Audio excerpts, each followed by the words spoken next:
നമസ്കാരം. മലയാളി വാർത്ത ഇൻസൈഡിലേക്ക് സ്വാഗതം. വീണ്ടും ഭയാനക യുദ്ധത്തിലേക്ക്. താൽക്കാലിക വെടിനിർത്തൽ കരാർ ലംഘിച്ചുവെന്നാരോപിച്ചുകൊണ്ട് ഇറാൻ ഹോർമുസ് കടലിടുക്ക് വീണ്ടും അടച്ചുപൂട്ടി.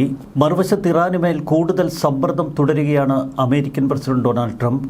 കരാർ നിബന്ധനകൾ പൂർണ്ണമായും പാലിക്കും വരെ അമേരിക്കൻ സേന മേഖലയിൽ തുടരുമെന്നാണ് ട്രംപിന്റെ പ്രഖ്യാപനം. ഇറാനിലും പരിസരങ്ങളിലുമൊക്കെ എല്ലാ US കപ്പലുകളും വിമാനങ്ങളും സൈനികരും തുടരും. ഇതിനകം തകർക്കപ്പെട്ട ശത്രുവിനെ പൂർണ്ണമായി നശിപ്പിക്കാൻ ആവശ്യമായ ആയുധങ്ങളും മറ്റ് സജ്ജീകരണങ്ങളും സൈന്യത്തിൻ്റെ പക്കലുണ്ട്. കരാർ പാലിക്കപ്പെട്ടില്ല എങ്കിൽ ലോകം ഇതുവരെ കണ്ടിട്ടുള്ളതിൽ വെച്ച് ഏറ്റവും ഭയാനകമായ യുദ്ധത്തിലേക്ക് തങ്ങൾ കടക്കുമെന്ന് ട്രംപ് മുന്നറിയിപ്പ് നൽകി. ലോകം ഇതുവരെ കണ്ടിട്ടില്ലാത്ത ഏറ്റവും ശക്തമായ ആക്രമണങ്ങൾക്കാണ് അമേരിക്ക തയ്യാറെടുക്കുന്നത്. ഇറാൻ ആണവായുധങ്ങൾ നിർമ്മിക്കില്ല എന്നും ഹോർമുസ് കടലിടുക്ക് സുരക്ഷിതമായി തുറന്നുകൊടുക്കുമെന്നും നേരത്തെ തന്നെ അമേരിക്കയുമായി ധാരണയായതാണ്. പാകിസ്ഥാന്റെ മധ്യസ്ഥതയിൽ ഇറാനുമായി നടത്തിയ ചർച്ചകൾക്ക് പിന്നാലെയാണ് ട്രംപ് വെടിനിർത്തൽ പ്രഖ്യാപിച്ചത്. ഹോർമുസ് കടലിടുക്ക് തുറന്നുകൊടുക്കും എന്ന നിബന്ധനയിലാണ് താൽക്കാലിക വെടിനിർത്തൽ ട്രംപ് പ്രഖ്യാപിക്കുന്നത്. അമേരിക്കയും ഇസ്രയേലും ആക്രമണങ്ങൾ അവസാനിപ്പിച്ചാൽ തങ്ങളും ആക്രമണങ്ങളിൽ നിന്ന് പിന്തിരിയുമെന്ന് നേരത്തെ ഇറാൻ പറഞ്ഞിരുന്നു. എന്നാൽ അമേരിക്കൻ പ്രസിഡന്റ് ഡൊണാൾഡ് ട്രംപ് പ്രഖ്യാപിച്ച വെടിനിർത്തൽ കരാർ നിലവിൽ വന്ന് 24 മണിക്കൂർ തികയുന്നതിന് മുൻപ് തന്നെ ഇറാൻ ഹോർമുസ് കടലിടുക്ക് വീണ്ടും അടയ്ക്കുന്ന കാഴ്ചയാണ് ലോകം കാണുന്നത്. ഇതോടെ കോപാകുലനായ ട്രംപ് വീണ്ടും ആക്രമണത്തിനുള്ള തയ്യാറെടുപ്പുകൾ തുടങ്ങി. മറുവശത്ത് ലെബനൻ കേന്ദ്രീകരിച്ച് ഇസ്രായേൽ നടത്തുന്ന അതിശക്തമായ ആക്രമണങ്ങൾ. ലെബനനിലെ ഹിസ്ബുള്ളയുടെ നേർക്കാണ് ഇപ്പോൾ ഇസ്രായേൽ ആക്രമണങ്ങൾ തുടരുന്നത്.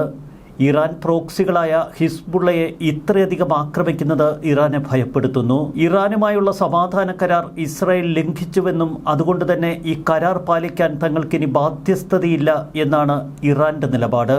അമേരിക്കയും ഇറാനും തമ്മിലുള്ള വെടിനിർത്തൽ കരാറിൽ ലെബനൻ ഉൾപ്പെട്ടിട്ടില്ല എന്നതാണ് ഇസ്രായേലിന്റെ നിലപാട്. വെടിനിർത്തൽ പ്രഖ്യാപനത്തിനു പിന്നാലെ വെറും 10 മിനിറ്റിനുള്ളിൽ ലെബനനിലെ 100-ലധികം കേന്ദ്രങ്ങളിൽ ഇസ്രായേൽ ബോംബുകൾ വർഷിച്ചു. ആക്രമണങ്ങളിൽ 180ഓളം ആളുകൾ കൊല്ലപ്പെട്ടു എന്ന് ലെബനൻ വ്യക്തമാക്കി. 837 പേർക്ക് പരിക്കേറ്റു. ഇറാനുമായുള്ള വെടിനിർത്തൽ കരാറിനെ തങ്ങൾ അംഗീകരിക്കുന്നു, എന്നാൽ ലെബനനുമായി അതിന് ബന്ധമില്ല എന്നതാണ് ഇസ്രായേൽ നിലപാട്.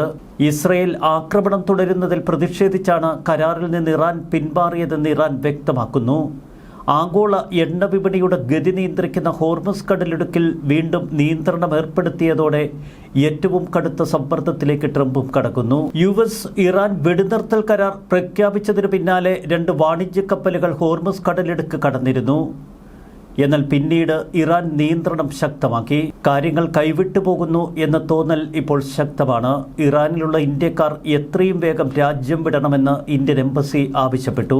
ഇറാനെതിരെയുള്ള ആക്രമണങ്ങൾ 2 ആഴ്ചത്തേക്കാണ് അമേരിക്കൻ പ്രസിഡന്റ് ഡൊണാൾഡ് ട്രംപ് നിർത്തിവച്ചിരിക്കുന്നത്. ഈ തീരുമാനത്തെ ഇസ്രായേൽ പ്രധാനമന്ത്രി ബെഞ്ചമിൻ നെതന്യാഹു സ്വാഗതം ചെയ്തിരുന്നു. എന്നാൽ വെടിനിർത്തലിൽ ലെബനൻ ഉൾക്കൊള്ളുന്നില്ല എന്നതാണ് അദ്ദേഹത്തിന്റെ നിലപാട്. ഈ വെടിനിർത്തലുമായി ലെബനന് ബന്ധമില്ല എന്ന് അമേരിക്കൻ പ്രസിഡന്റ് ഡൊണാൾഡ് ട്രംപും നയം വ്യക്തമാക്കി. എന്നാൽ ലെബനൻ ഉൾപ്പെടെ എല്ലാ മേഖലകളിലും വെടിനിർത്തൽ ഉണ്ടാകുമെന്നാണ് പാകിസ്ഥാൻ പ്രധാനമന്ത്രി ഷഹബാസ് ഷെരീഫ് പറയുന്നത്. തന്റെ സൈനികർക്ക് വെടിനിർത്തലിനുള്ള നിർദ്ദേശം നൽകിയെന്നാണ് ഇറാൻ പരമോന്നത നേതാവ് മുജ്തബ കമനിയുടെ പേരിൽ ഒരു പ്രസ്താവന പുറത്തു വന്നിരിക്കുന്നത്. ഇത് യുദ്ധത്തിന്റെ അവസാനമല്ല എന്ന് പ്രസ്താവനയിൽ പറയുന്നു. ഇറാൻ വീണ്ടും ഹോർമുസ് കടലിടുക്കിൽ കടുത്ത നിയന്ത്രണങ്ങൾ ഏർപ്പെടുത്തുന്നത് നാറ്റോ രാജ്യങ്ങളെ അസ്വസ്ഥരാക്കുന്നു.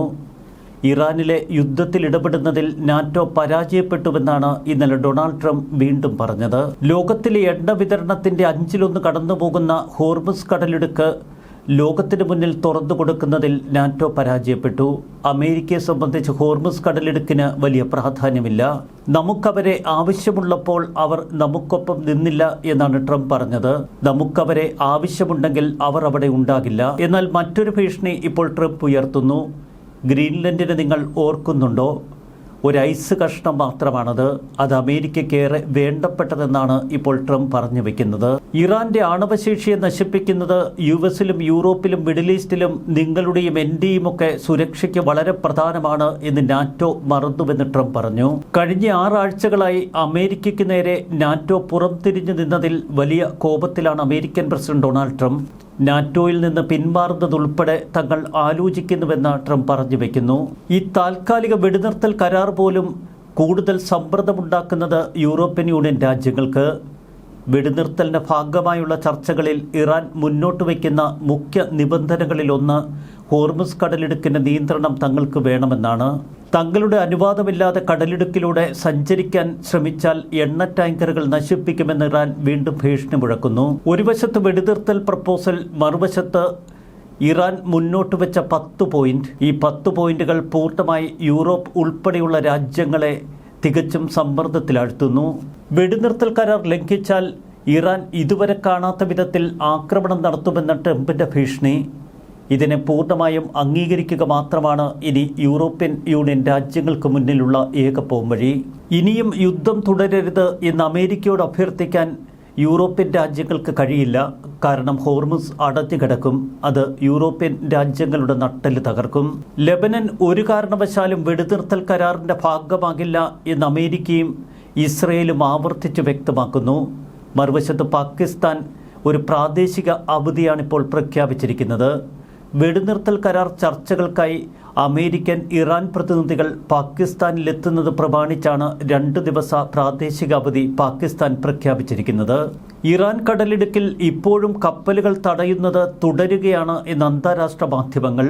യുദ്ധത്തിനിടയിൽ പലപ്പോഴും ഒരു പോസ് അത് അമേരിക്കയും ഇസ്രയേലുമൊക്കെ ആഗ്രഹിക്കുന്നത് തന്നെയാണ്. അതിനുവേണ്ടി കൂടിയാണ് ഈ വെടിനിർത്തൽ എന്ന സംശയം ഇപ്പോൾ ഇറാനിൽ ശക്തമാകുന്നു. വെടിക്കോപ്പുകളും ആയുധങ്ങളുമൊക്കെ മേഖലയിലേക്ക് കൂടുതൽ എത്തിക്കുന്ന തിരക്കിലാണിപ്പോൾ അമേരിക്ക. മറുവശത്ത് ഇസ്രയേൽ തങ്ങളുടെ ആയുധ സംഭരണശേഷി വീണ്ടും വർദ്ധിപ്പിക്കുന്നു. പ്രസ്താവനകളിലൂടെ നിരന്തരം അമേരിക്കയെ പ്രകോപിപ്പിക്കുകയാണ് മറുവശത്ത് ഇറാൻ. IRGC ഹോർമുസ് കടലിടുക്കിലൂടെ യാത്ര ചെയ്യുന്ന കപ്പലുകളെ നിരീക്ഷിക്കാനുള്ള സംവിധാനങ്ങൾ തങ്ങൾ ഏർപ്പെടുത്തി എന്ന് പ്രഖ്യാപിച്ചു. ഹോർമുസ് കടലിടുക്ക് വീണ്ടും തങ്ങൾ അടച്ചുപൂട്ടി എന്ന് ഇറാന്റെ ഔദ്യോഗിക വാർത്താമാധ്യമമാണ് റിപ്പോർട്ട് ചെയ്തത്. വെടിനിർത്തൽ അവസാനിപ്പിച്ചിട്ടും ഹോർമുസ് കടലിടുക്കിൽ ഇപ്പോഴും നിയന്ത്രണം തുടരാൻ ഇറാൻ ശ്രമിക്കുന്നത് യൂറോപ്യൻ രാജ്യങ്ങളെ കൂടുതൽ പ്രകോപിതരാക്കുന്നു. ഒടുവിൽ നാറ്റോ സഖ്യരാജ്യങ്ങൾ തങ്ങൾക്കൊപ്പം ആക്രമണത്തിൽ അണിനിരക്കുമെന്ന് അമേരിക്കയും പ്രതീക്ഷിക്കുന്നു. ഇപ്പോൾ ട്രംപ് പ്രഖ്യാപിച്ചിട്ടുള്ള ഈ താൽക്കാലിക വെടിനിർത്തലിന് പിന്നിൽ ഇത്തരം ചില ഗൂഢ ലക്ഷ്യങ്ങളുമുണ്ട്. ഇറാനെതിരെ ട്രംപ് പ്രഖ്യാപിച്ചതുപോലെ അതിമാരകമായ മറ്റൊരു യുദ്ധം പൊട്ടിപ്പുറപ്പെട്ടാൽ അതിനൊപ്പം സൗദിയും UAEയും ഒക്കെ കട്ടയ്ക്ക് നിൽക്കുമെന്നാണ് ഇപ്പോൾ പുറത്തുവരുന്ന വാർത്തകൾ. 10 മിനിറ്റിനുള്ളിൽ 100 ഇടങ്ങളിലായിരുന്നു ഇക്കഴിഞ്ഞ ദിവസം ലെബനനിൽ ഇസ്രയേൽ ആക്രമണം നടത്തിയത്. ബെയ്റൂത്ത്, തെക്കൻ ലെബനൻ, കിഴക്കൻ ബെഖ മേഖല എന്നിവിടങ്ങളിലെ ജനവാസ കേന്ദ്രങ്ങൾ ഉൾപ്പെടെ തകർക്കപ്പെട്ടു.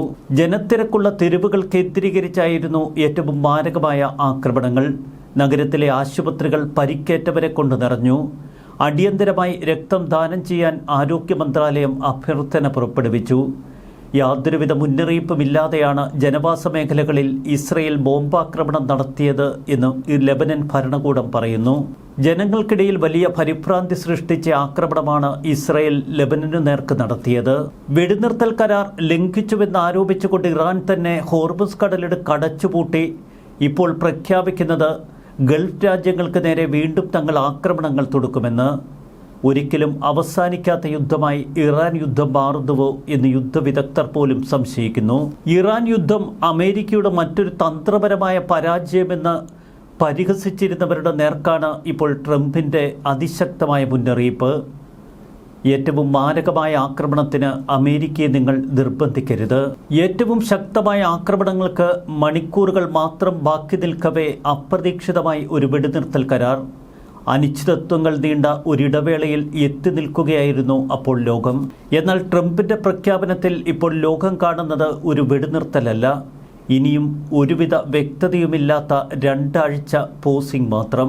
ഈ താൽക്കാലിക വെടിനിർത്തൽ കരാർ ഭാഗികവും അസ്ഥിരവുമാണ്. ലെബനനിൽ ഇസ്രായേൽ സൈനിക നീക്കങ്ങൾ ഏറ്റവും മാരകമായ നിലയിൽ ഇപ്പോഴും തുടരുന്നു. ഈ താൽക്കാലിക ഉടമ്പടി നിലനിൽക്കുമോ എന്ന് വെടിനിർത്തൽ കരാർ ട്രംപ് പ്രഖ്യാപിക്കുമ്പോൾ തന്നെ മിക്ക ലോകരാജ്യങ്ങളും സംശയങ്ങൾ ഉന്നയിച്ചിരുന്നു. എന്നാൽ പാകിസ്ഥാന്റെ നേതൃത്വത്തിൽ ചർച്ചകൾ തുടരുന്നത് അമേരിക്കയുടെ വെറും തന്ത്രമാണ് എന്ന് കരുതുന്നവരേറെ. ഇതൊരു ഇടവേള മാത്രമായിരിക്കും. ഇറാനുമായി നേരത്തെ ഒമാൻ തുടങ്ങിവെച്ച ചർച്ചകൾക്കിടയിലാണ് അപ്രതീക്ഷിതമായി ഇറാന് നേർക്ക് ആക്രമണങ്ങൾ ആരംഭിച്ചത് അമേരിക്കയും ഇസ്രയേലും ചേർന്ന്. യുദ്ധം ഏറെ സങ്കീർണമായ ഒരു ഫലമാണ് അവിടെ ഉണ്ടാക്കിയിരിക്കുന്നത്. വ്യക്തതയില്ലാത്ത വിജയി. മറുവശത്ത് ഇറാൻ ഇപ്പോഴും തങ്ങൾ വിജയിച്ചുവെന്ന അവകാശവാദമുയർത്തുന്നു. ഇറാനെ ദുർബലപ്പെടുത്തുക, അവരുടെ ആണവ പദ്ധതികൾ തകർക്കുക, ഒരു ഭരണമാറ്റം തന്നെ കൊണ്ടുവരിക. ഈ ലക്ഷ്യങ്ങളായിരുന്നു അമേരിക്ക ആക്രമണം തുടങ്ങുമ്പോൾ അവർക്ക് മുന്നിലുണ്ടായിരുന്നത്. എന്നാൽ ഇറാനെ ദുർബലപ്പെടുത്താനും അവരുടെ സൈനിക ശേഷി ഗണ്യമായി കുറയ്ക്കാനും ഈ ആക്രമണങ്ങളിലൂടെ അമേരിക്കയ്ക്കും ഇസ്രയേലിനും കഴിഞ്ഞു. ഏറെ നേതാക്കൾ വധിക്കപ്പെട്ടുവെങ്കിലും ഇറാന്റെ രാഷ്ട്രീയ സംവിധാനം ഇപ്പോഴും സുരക്ഷിതമായി തുടരുന്നു എന്നതാണ് അമേരിക്ക നേരിടുന്ന മറ്റൊരു വെല്ലുവിളി. അവരുടെ സൈനിക ശേഷി പൂർണ്ണമായി തുടച്ചു നീക്കാൻ അമേരിക്കയ്ക്ക് കഴിഞ്ഞില്ല. അതുകൊണ്ട് തന്നെ ആഭ്യന്തര കലാപമോ ജനങ്ങളുടെ ഭാഗത്തു നിന്നുള്ള പ്രക്ഷോഭമോ ഭരണകൂട അട്ടിമറിയോ അവിടെ ദൃശ്യമാകുന്നില്ല. എന്നാൽ ഇറാൻ ഒരു വിജയവും ആഘോഷിക്കാൻ പറ്റിയ ത്രാണിയിലല്ല ഇപ്പോൾ. അടിസ്ഥാന സൗകര്യങ്ങളും സമ്പദ്ഘടനയുമൊക്കെ തകർന്നടിഞ്ഞു. കനത്ത ആക്രമണങ്ങളെ അതിജീവിച്ചു എന്നു മാത്രം. ഇറാനുമായി അമേരിക്കയും ഇസ്രയേലും നടത്തിയ യുദ്ധം ആഗോളതലത്തിലുണ്ടാക്കിയ പ്രത്യാഘാതങ്ങൾ ഏറെ വലുതാണ്. ഹോർമുസ് കടലിടുക്ക് ഇപ്പോൾ തന്ത്രപ്രധാനമായ ഒരു കേന്ദ്രമായി മാറിയിരിക്കുന്നു. ഇനി ഇറാനെ മുട്ടുകുത്തിക്കണമെങ്കിൽ നാറ്റോ സഖ്യരാജ്യങ്ങൾ ഒപ്പം ചേരണമെന്ന സ്ഥിതിവിശേഷമാണ് ലോകത്തിന് മുന്നിൽ സൃഷ്ടിക്കപ്പെട്ടിരിക്കുന്നത്. ഇത് അമേരിക്ക ഒരുക്കിയ ഒരു കെണിയാണോ എന്ന് നാറ്റോ പോലും ഭയപ്പെടുന്നു. ഒരു അന്തിമ യുദ്ധം ട്രംപ് ആഗ്രഹിക്കുന്നുവെന്ന് വ്യക്തം. എന്നാൽ അതിനു മുൻപ് തന്നെ കൂടുതൽ സഖ്യരാജ്യങ്ങളെ യുദ്ധമുന്നണിയിലേക്ക് കൂട്ടിക്കൊണ്ടുവരാൻ ട്രംപ് ശ്രമങ്ങൾ തുടരും. അതിൻ്റെ ഭാഗമാകാം ഈ താൽക്കാലിക വെടിനിർത്തൽ. അതിനപ്പുറം ഹോർമുസ് കടലിടുക്ക് എന്ന സമ്മർദ്ദം ഉപയോഗിച്ച് നാറ്റോ സഖ്യരാജ്യങ്ങളെ കൂടി പങ്കെടുപ്പിച്ചുകൊണ്ടുള്ള അന്തിമ യുദ്ധത്തിനാവും ട്രംപിൻ്റെ തയ്യാറെടുപ്പ്. ന്യൂസ് ഡെസ്ക് മലയാളി വാർത്ത ഇൻസൈഡ്.